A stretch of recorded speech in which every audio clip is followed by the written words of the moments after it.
En République centrafricaine, le second tour des élections législatives approche à grands pas et, pour le compte du mouvement Cœur Uni, 2 grands meetings ont marqué la journée. Dans le 2e 1 et 6e 2, dans le 7e arrondissement, un seul nom fait l'unanimité, Clément Dotizo, le candidat du mouvement Cœur Uni qui a transformé son meeting du 20 avril 2026 au stade du lycée des Rapides en démonstration de force et de confiance. Oui, comme vous avez constaté, c'est un soutien franc. Cette mobilisation témoigne de l'adhésion à la vision du président de la République et nous sommes confiants en la victoire de notre candidat, honorable Dotizo.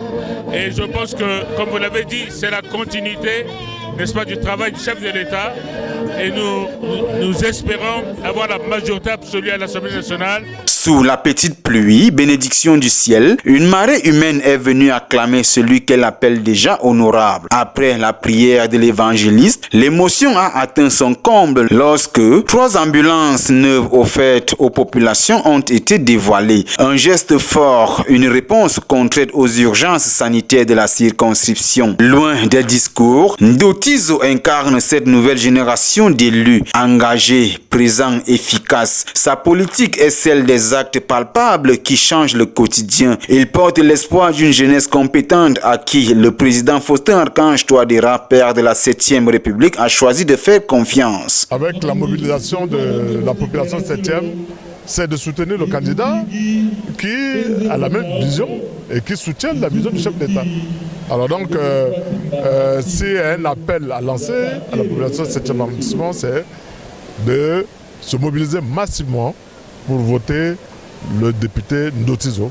Dotizo qui est de la majorité, Dotizo qui est du MCU, de telle manière à ce qu'il puisse soutenir la vision du chef d'État. Proche des siens, à l'écoute des mères, des pères, des jeunes et des aînés, Clément Dotizo n'est pas un candidat comme les autres. Il est le fils du 7e, celui qui connaît les problèmes parce qu'il les vit et qui apporte des solutions parce qu'il en a la volonté. Vous avez vu l'engouement qu'il y a eu, donc je pense qu'il n'y aura pas match. C'est important parce que si vous élisez d'abord le président au premier tour, il faut éliminer son député avec qui il pourra travailler à l'Assemblée nationale. Donc je leur conseille de venir massivement le 26, donner leur voix en ma personne.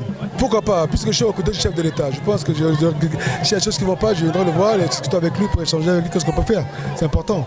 Moi, je suis moi-même déjà opérateur économique, j'embauche beaucoup de jeunes. Donc je pense que ce n'est pas ça le projet. Le 26 avril prochain, le 7e arrondissement sait où et en qui se trouve son avenir.